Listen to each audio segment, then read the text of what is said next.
안녕하십니까, 조현욱입니다. 이제 이번 시간에는 위험물 운반 그리고 운송 기준 이쪽에 대해서 보도록 하겠습니다. 위험물도 이제 우리가 제조를 해서 각 사용처에 이제 옮기겠죠. 그럴 때 운반 용기가 필요합니다. 그러면 이제 이러한 위험물을 옮겨야 되는 운반 용기에는 어떤 것이 있나 한번 보겠습니다. 많죠, 엄청. 강판, 알루미늄판, 양철판, 유리, 금속판, 종이, 플라스틱 등등 많습니다. 여기 있는 것을 전부 다 여러분들이 외울 것이냐? 굳이 여기 있는 거 전부 다 외우지 않더라도 시험 문제에 잘 나오지도 않을 뿐더러 나온다고 하더라도 좀 이상한 것들 나와요. 만약에 운반 용기인데 좀 비싼 것들, 뭐 도자기가 나온다던가, 그러면 우리가 이제 만약에 다음 중 위험물 운반 시 운반 용기의 재질로 적합하지 않은 것은 하고 이렇게 나오겠죠. 그럴 때 딱 봐도 여러분들이 뭔가 이상한 거, 왠지 위험물 담으면 안 될 것 같은 것들 있으니까 그거 골라주시면 됩니다. 그런데 우리가 강판, 알루미늄판, 양철판, 유리, 금속판 이런 것들은 옮길 수 있다고 보시겠죠. 그런데 종이 같은 경우, 그리고 어떤 것을 한번 볼까요? 뭐 삼, 집, 나무 같은 경우에는 일단 그 팔레트 자체가 나무로 되어 있죠. 그래서 여러분들 다 아실 겁니다. 그래서 이 정도만 한번 추가로 보시면 될 것 같습니다. 아, 저런 걸로도 옮길 수 있구나, 재질로 쓸 수 있구나, 이렇게 여러분들 보시면 되겠죠. 전 여기서 중요한 게 나옵니다. 그러면 이러한 위험물을 운반할 때 고체랑 액체 상태에 따라서 그 위험물을 얼마큼 채워야 될 것이냐 나옵니다. 수납률이라고 해서 시험 문제 자주 나옵니다. 한번 보겠습니다. 고체 같은 경우에는 운반 용기 내용적의 95% 이하로 수납을 해야 됩니다. 한마디로 5%의 공간 용적을 두라는 소리겠죠. 그리고 액체 위험물 같은 경우에는 운반 용기 내용적의 98% 이하의 수납률로 해야 된다, 이렇게 나와 있죠.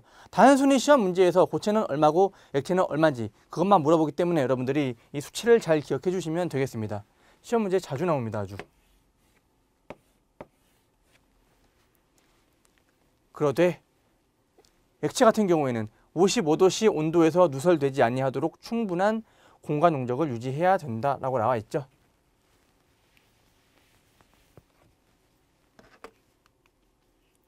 자, 다음 보겠습니다. 앞에는 지금 고체랑 액체가 나왔었죠. 이번에는 제3류 위험물의 운반 용기 수납 기준. 왜냐하면 3류 위험물은 조금 더 많이 위험하기 때문에 다른 기준이 있습니다. 자연 발화성 물질에 있어서는 불활성 기체를 봉입하여. 다시 한번 우리가 이제 앞에서부터 저장 기준부터 계속 이 말이 나올 거예요. 자연 발화성, 특히나 이제 알킬 알루미늄 같은 경우 있죠. 이런 거 같은 경우에는 불활성 기체를 봉입하여 밀봉하는 등 공기와 접하지 아니하도록 할 것. 그래야 되죠. 여러분들이 자연 발화성 물질의 특성을 알고 있기 때문에 왜 이렇게 해야 되는지는 이제 더 이상 말하지 않아도 다 아시겠죠. 자연 발화성 물질 이외의 물품에 있어서는 파라핀, 경유, 등유 등의 보호액으로 채워 밀봉하거나 불활성 기체를 봉입하여 밀봉하는 등 수분과 접하지 아니하도록 할 것. 우리가 이제 칼륨, 나트륨 같은 경우에 등유, 경유, 유동 파라핀 같은 그 물질로 보호액 안에 넣어서 저장을 해야 되죠. 왜냐하면 워낙 자연 발화성이기도 하고 금수성이기도 하니까 그렇죠. 그리고 여기 하나 더 나옵니다. 우리가 앞에서 액체는 내용적의 98% 이하의 수납률로 하라고 했었죠. 고체는 95%. 그런데 알킬 알루미늄은 액체예요. 액체지만 좀 더 위험하기 때문에 알킬 알루미늄은 얼마로 한다? 90% 이하로 한다. 하도에 50% 온도에서 5% 이상의 공간 용적을 유지하도록 할 것 해서 이 세 가지 수치를 여러분들이 잘 기억해 주시면 됩니다. 이게 뭐라고 했었죠? 이게 수납률입니다.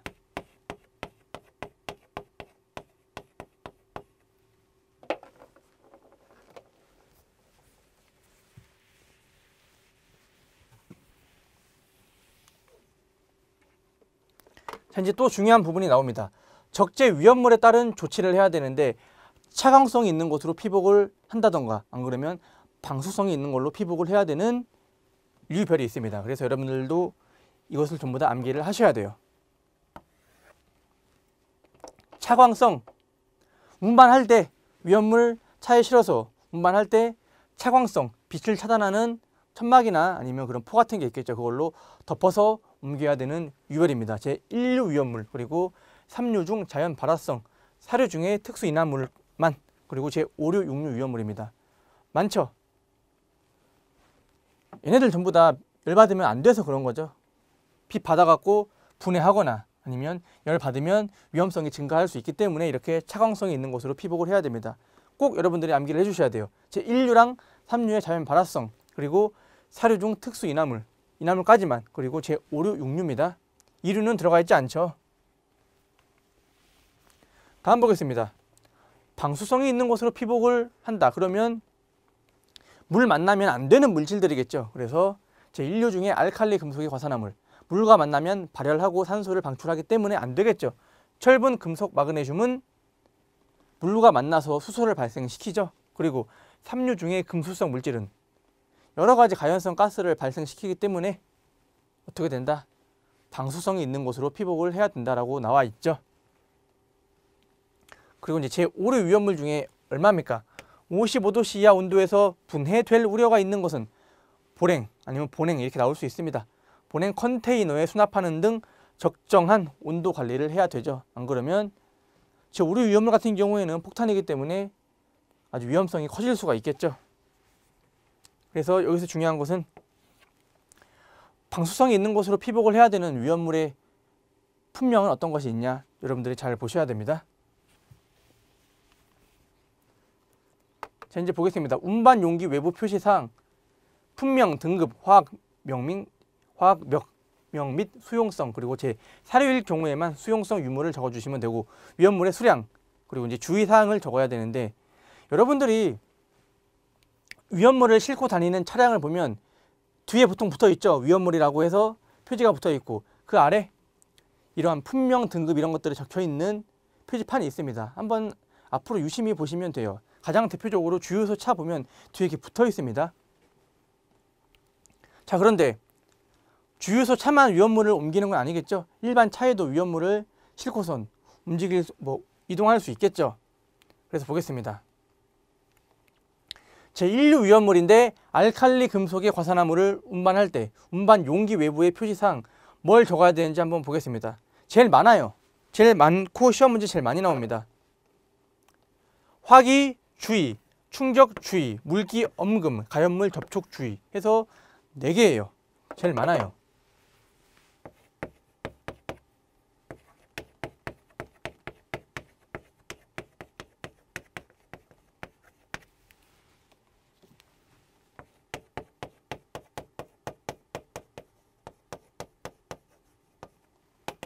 네 개나 있죠. 제일 많습니다. 그 밖에 제1류에서 알칼리 금속의 과산화물을 제외한 나머지 일반 염소산 염료 아니면 질산, 불음산, 요오드산 염료 같은 물질들은 화기주의, 충격주의, 가연물 접촉주의 이 3가지만 적으면 되죠. 1류가 좀 많기 때문에 여러분들이 좀 특히나 잘 암기를 해주셔야 돼요. 그리고 이쪽 여기에서 시험 문제 많이 나옵니다. 어떤 게 들어가는지.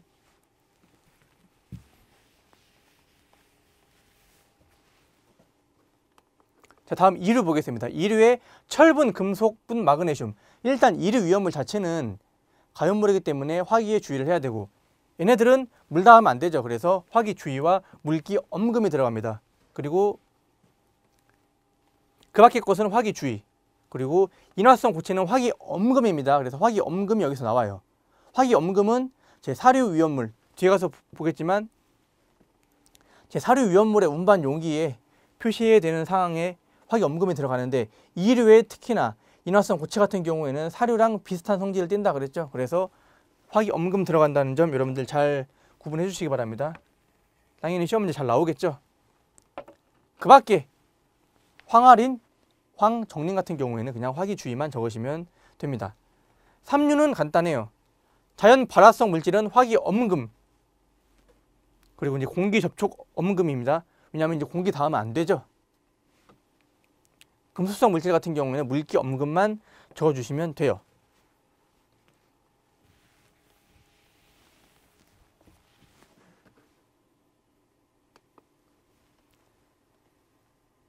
자, 이제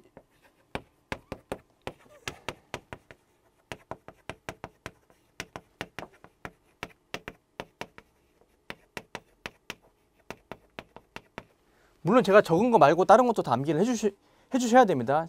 여기서는 자주 나와요. 그리고 제 사료 같은 경우에는 화기 엄금입니다. 그리고 오류 같은 경우에는 화기 엄금과 충격 주의. 폭탄이니까 불 가까이 해도 안 되고 때려도 안 되겠죠. 그리고 이제 시험 문제 많이 나오는 거, 제 육류 위험을 보겠습니다. 육류도 딱 하나밖에 없습니다. 가연물 접촉 주의. 근데 단독으로 시험 문제 출제가 많이 되는 편입니다. 그래서 여러분들 꼭 잘 암기를 해주시기 바랍니다. 다시 한번 정리해 볼까요? 인류의 알칼리 금속의 과산화물은 화기 주의, 그리고 충격 주의, 그리고 물기 엄금, 가연물 접촉 주의. 나머지 알칼리 금속의 과산화물을 제외한 나머지 인류 위험물은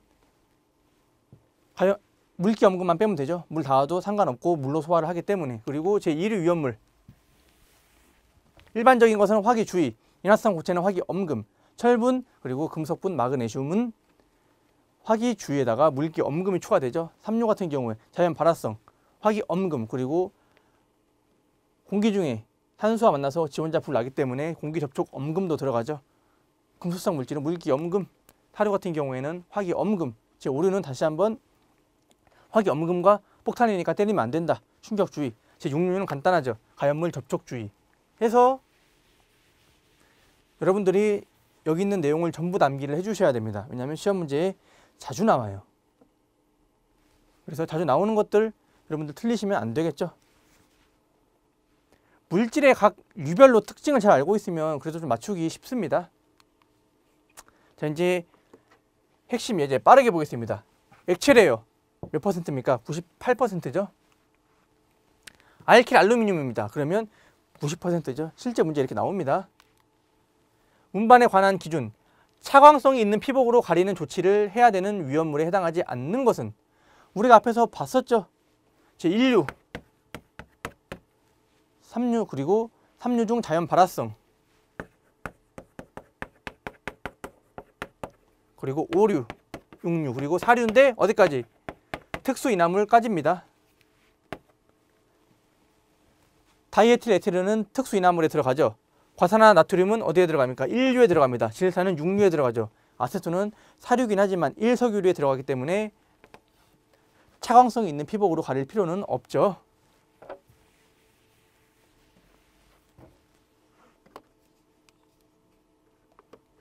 다음은 이제 방수성이 있는 피복으로 덮어야 하는 위험물을 물어보죠. 어떤 거였습니까? 방수성이 있는 피복으로 덮어야 되는 거, 금속성 물질 또는 철분, 마그네슘, 금속분. 그러면 이제 정답 보겠습니다. 덮어야 되는 거 마그네슘 나오네요. 딱. 나머지 것은 해당하지 않죠. 이렇게 문제를 풀어주시면 되는 겁니다. 제1류 위험물 중 과산화 나트륨의 운반 용기에 반드시 표시해야 될 주의사항. 과산화 나트륨은 무기과산화물이죠. 알칼리 금속의 과산화물이기 때문에 제일 많이 들어가요. 4개 다 들어간 거 하나, 둘, 셋, 넷. 1번 골라주시면 되겠죠. 화기주의, 충격주의, 그리고 물기엄금, 가연물 접촉주의. 일반적인 인류 위험물은 여기서 물기엄금 빠진 4번을 골라주시면 되겠죠. 3번은 어디에 들어가요? 제 철분, 마그네슘, 금속분에 들어가는 해당 사항이죠. 제1류 위험물 중 마그네슘을 수납한 운반 용기 외부에 표시해야 될 내용, 화기 주의 및 물기 엄금입니다. 그래서 여러분들 시험 문제 이렇게 나오기 때문에 잘 파악을 하셔야겠죠. 다음, 과산화수소의 운반 용기 외부에 표시해야 하는 주의사항. 과산화수소는 제6류 위험물이죠. 6류 위험물은 딱 하나 있습니다. 가연물 접촉 주의예요. 그래서 실제로 이렇게 시험 문제 나오면 간단하게 나오고 여러분들이 다 풀 수 있으실 겁니다. 자, 이번엔 정말 또 중요한 게 나옵니다.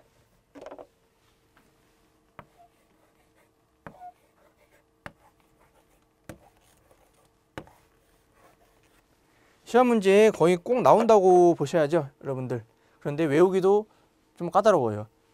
한마디로 시험 문제에서 여러분들 이것을 잘 봐야 돼요. 우리가 앞에서 유별을 달리 하더라도 같이 저장할 수 있는 기준이 있었고, 지금은 뭐라고 나와 있죠?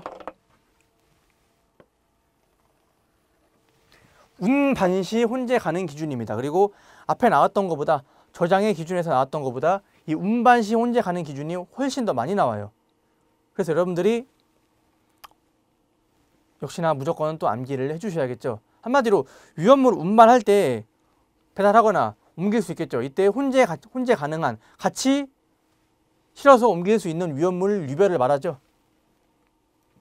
1류는 6류랑 되고, 5류는 2류는 4, 5류, 그리고 3류는 4류, 4류는 2, 3, 5류, 그리고 5류는 2, 4류, 6류는 1류인데 이렇게 하면 좀 여러분들이 외우기 쉽지 않을 거예요. n은 당연히 없어지죠. 같은 6이기 때문에.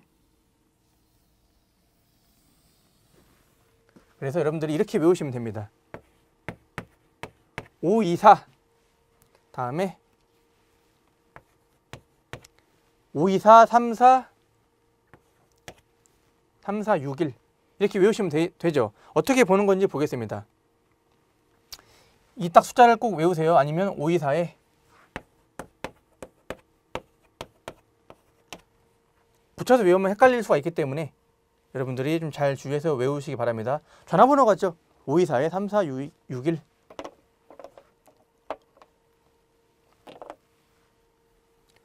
간단합니다. 5, 2, 4 5류는 2류, 4류랑 되죠. 2류는 4류, 5류랑 되죠. 그리고 4류는 2류, 5류, 3류까지 되죠. 그래서 여기다 적은 겁니다. 4류는 여기까지에도 포함하지만 3류는 대신 4류만 된다. 어떻게 보시는지 알겠죠? 3류는 4류랑만 돼요. 대신 4류는 3류랑도 되는데 A랑도 된다. 이렇게 보시면 되겠죠. 대신 3류가 여기에 섞여 있진 않죠. 6류는 1류랑, 1류는 6류랑 둘만 되죠. 그래서 참 이렇게 간단하게 여러분들이 이 표를 보시고 이 5, 2, 4에 3, 4, 6, 1 이거 보시면 외우기 편할 겁니다. 참고로 저희 원래 집전화번호가 여기서 숫자 하나만 달라요. 그래서 저희 아무래도 위험물과 밀접한 관련이 있지 않나 어렸을 때부터 그렇게 싶네요. 그래서 이거 볼 때마다 저는 좀 너무 익숙해요. 집전화번호랑 너무 비슷해가지고 순서는 다르지만 하나만 달라요. 제 집전화번호랑. 그래서 보겠습니다. 단 이 표는 지정 수량의 10분의 1 이하 위험물에 대해서는 적용하지 아니한다. 만약에 지정 수량의 10분의 1 초과가 돼버리면 이 혼재 가능 기준 이 표에 의해서 이렇게만 위험물을 혼재해서 옮길 수 있죠. 그렇지만 아래일 경우에는 적용하지 아니한다. 혹시나 그렇게 나오는 경우는 거의 없지만 문제에서 지정 수량의 20분의 1을 옮긴다 할 경우에는 이게 다 의미가 없어져 버립니다. 근데 거의 그렇게 나오는 경우는 없어요. 다시 한번 5, 2, 4, 3, 4, 6, 1 5류는 2, 4류, 2류는 4, 5류 대신 4류는 2, 5 그리고 3, 6까지 된다. 대신 3류는 4류랑만 되고 6류는 어떻게 돼요? 1류랑만 된다. 그래서 5, 2, 4, 3, 4, 6, 1로 외우면 여러분들 전부 다 이제 암기할 수 있습니다.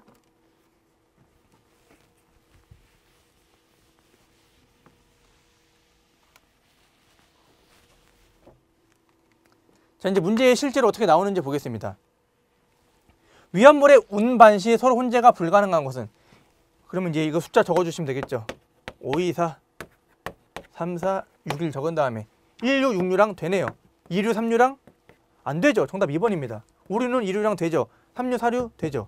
그래서 이렇게 적으시면 여러분들 문제 풀기 정말 쉬워요. 그런데 문제가 이렇게 쉽게 나오는 경우도 있지만 어렵게 나오면 어떻게 나와요? 제1류의 어떤 물질, 6류의 어떤 물질 전부 다 각 유별로 물질이 나오기 때문에 여러분들이 각 유에 해당하는 물질을 정확하게 암기를 해주셔야지 이 문제도 풀 수가 있겠죠. 그래서 다시 한번 말하지만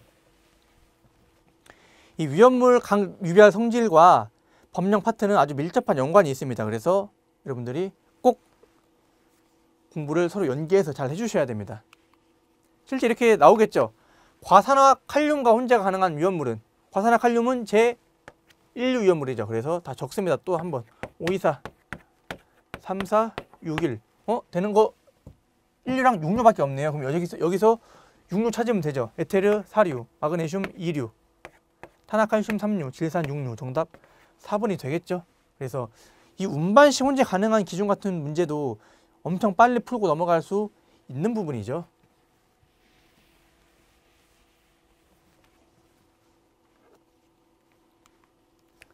자, 이제 위험물의 위험 등급입니다. 우리가 이미 앞 과목에서 지정수량하고 분명하면서 위험 등급을 보긴 봤겠지만 한 번 더 정리를 해보겠습니다. 위험 등급 1류에서 어떤 것들이 위험 등급 1이었습니까? 한마디로 염소산 염류, 과염소산 염류, 아염소산 염류, 무기 과산화물 해서 한마디로 지정수량이 50kg짜리가 위험 등급 1짜리였죠. 3류에서는 칼륨, 나트륨, 알킬, 알루미늄, 알킬, 리튬 10kg짜리죠.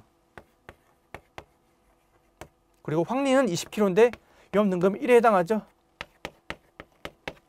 여기까지가 위험 등급 1짜리였습니다. 제 4류는 특수 인화물만 위험 등급 1이죠. 그래서 지정 수량이 50리터인 거. 제 5류는 유기 과산화물과 질산 에스테르류가 지정 수량이 10kg이었죠. 그래서 얘도 10kg. 제 6류는 전부 다죠. 그래서 우리가 앞에서 봤던 거 한번 정리하는 개념으로 보시면 되겠습니다. 자, 이번에 등급 2에 해당하는 거 보겠습니다. 1류에서는 뭐 있었죠? 질산, 브롬산, 요오드산. 그래서 부질류에서 브라질 등류라고 외우면 편하다 그랬죠. 그래서 300kg짜리. 제 2류에서는 뭐가 나오죠? 처음에 황아린, 그리고 그리고 정린이 나오죠. 지정수량 100kg짜리. 3류에서는 뭐가 나옵니까? 알칼리 금속인데 칼륨, 나트륨 제외, 그리고 알칼리 토금속, 유기금속 화합물 한마디로 50kg짜리죠. 4류에서는 제일석유류랑 알코올류 한마디로 지정수량이 200리터짜리가 나오겠죠. 제 5류에서는 위험 등급 1에 해당하지 않는 나머지 거 전부 다가 이제 위험 등급 2에 해당합니다. 3은 없어요. 그래서 1 제외 나머지 다. 그럼 위험 등급 3은 어떤 겁니까? 앞에 해당되지 않았던 것들이죠. 1류 같은 경우에는 지정수량 1000kg짜리, 그리고 2류 같은 경우에는 철분, 금속분, 마그네슘, 인화성, 고체. 4류 같은 경우에는 이석유류부터 뒤에가 다죠. 그리고 3류 같은 경우에는 지정수량 300kg짜리, 그리고 나머지는 없죠. 그래서 여러분들이 지정수량 못지않게 위험 등급도 중요하기 때문에 위험 등급도 확실하게 여러분들이 알고 계시기 바랍니다. 자, 이번에는 위험물 운송 책임자의 감독 및 운송 시 준수사항 보겠습니다. 운송 책임자가 이동 탱크 저장소에 동승하여 운송 중인 위험물 안전 확보에 관하여 운전자에게 필요한 감독 지원을 하는 방법을 말해요. 단, 운전자가 운송 책임자의 자격이 있는 경우에는 자격이 없는 자가 동승할 수 있습니다. 한마디로 무슨 이야기예요? 어쨌든 두 명이 가라는 소리죠.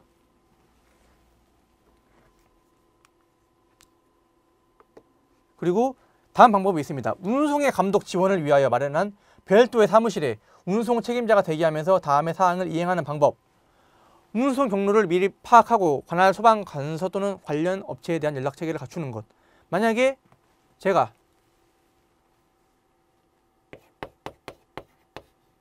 서울에서 어디로 갈까요? 서울에서 화성으로 이제 위험물을 옮긴다고 합시다. 그러면 미리 운송 경로를 파악하는 거예요. 그래서 서울에서 금천교를 지나서 서해안 고속도로를 타고 나와서 이제 39번 국도를 타서 이제 쭉 나간다. 이런 식으로 파악이 되겠죠. 그것을 전부 다 이제 관련 소방, 관서, 관련 업체에 대해 연락 체계를 다 갖춰 놓는 거예요. 이쪽으로 가니까 혹시나 뭐 잘못된 경우 있으면 이 길로 갈 테니까 뭐 어디쯤인지 위치를 알려드리겠다 해서 파악이 되는 거죠. 그리고 운전자에 대해서 수시로 안전 확보 사항을 확인하고 비상시에 응급처치에 관한 조언을 하고, 그리고 안전 확보에 대하여 필요한 정보를 제공하고 감독 또는 지원을 하는 방법이 있습니다. 자, 그럼 보겠습니다. 두 가지 방법이 있죠. 근데 보통 위험물 옮길 때 어떻게 해요? 운전자, 기사분 혼자 이렇게 움직이시죠. 그리고 이제 이러한 운송 책임자가 사무실에서 다음의 사항을 이행하면서 옮기는 방법, 이 방법을 사실 많이 쓰죠. 다음으로 이제 이동 탱크 저장소에 의한 위험물 운송 시 준수해야 되는 기준 보겠습니다. 일단 그 운송하는 운송 기사님은 밸브, 폐쇄 장치, 맨홀 및 뚜껑, 소화기 등의 점검을 충분히 실시하고서 운전을 해야겠죠. 이건 뭐 당연한 소리니까 넘어가겠습니다. 이제 여기서 나오는 수치가 중요해요. 운송자는 장거리, 일반 도로일 때는 200km, 그리고 이제 고속,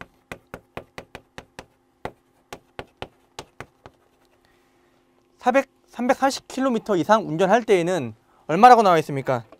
2명 이상의 운전자로 할 것이라고 나와 있죠. 그러면 서울에서 부산까지 가면 340km가 넘어버리죠. 약 400km가 넘기 때문에 2명으로 해야 됩니다. 그리고 일반 국도로 200km 옮긴다고 하면 일반 국도 기준에서 서울에서 대전 넘어가 버리면 200km가 넘어가 버리겠죠. 그래서 2명으로 해야 되지만 나옵니다.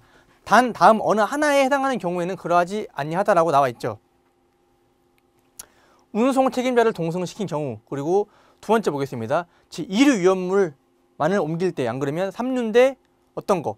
칼슘 또는 알루미늄의 탄화물에 한해요. 그래서 우리가 탄화 칼슘, 그리고 어떤 것들이 있습니까? 알루미늄의 탄화물, 그래서 탄화 알루미늄 같은 경우가 있겠죠.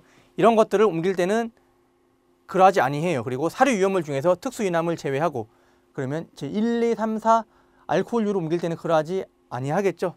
그런데 중요한 건 뭡니까? 운송 도중에 몇 시간마다 2시간 이내마다 20분 이상 휴식하는 경우에는 그러하지 아니하다라고 나와 있습니다. 그래서 이 수치가 정말 또 중요하고 시험 문제 나오겠죠. 그러면 여러분들이 이제 위험물 운송 기사예요.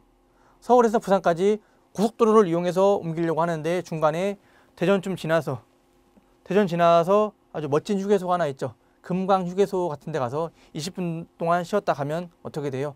혼자 운전해도 된다는 소리겠죠. 그래서 여기 있는 수치를 여러분들 앞에 있는 일반 도로는 200km, 그리고 고속도로는 340km랑 같이 잘 암기를 해주시면 되겠습니다. 여기 있는 것도 보셔야죠. 3류는 뭐만 된다? 칼슘 또는 알루미늄의 탄화물, 그리고 사료는 특수이남을 제외하고 나머지 것은 다 할 수 있다라고 나와 있죠. 그리고 운송자는 위험물 안전 카드를 휴대해야 됩니다. 특수이남을 1석유류일 경우에 그렇죠. 자, 그러면 이제 문제 한번 보겠습니다. 이동 탱크 저장소로 위험물을 운송하게 하는 자는 위험물 안전 카드를 위험물 운송자로 하여금 휴대하게 해야 된다. 다음 중 이에 해당하는 위험물이 아닌 것은? 특수랑 1석유류죠. 보겠습니다. 그러면 정답이 어떻게 됩니까? 경유는 해당하지 않죠. 그래서 정답은 3번이 됩니다. 자, 그럼 이제 여기까지 해서 우리가 이제 각 운송 저장 기준, 취급 기준까지 다 끝났어요. 그럼 이제 다음 시간부터 이제 제조소 등의 위치 구조, 한마디로 설비 기준이 나오는데, 총 그런 거에 대한 만들 때 어떻게 만들어야 되냐, 단지 지을 때 설비 기준에서 위치 구조 설비 기준이 나옵니다. 제조소 등이니까 제조소와 저장소 8가지, 그리고 취급소가 나오겠죠. 그래서 이제 그쪽 부분도 이제 아주 중요하고, 이제 우리가 이제 위험물에서 이론 파트 마지막 부분이기 때문에 여기 있는 부분 정리를 잘 해주시기 바랍니다. 다음 시간부터 오히려 외울 게 좀 더 많아집니다. 그러면 이제 각 기준 여기까지 하도록 하겠습니다. 수고하셨습니다.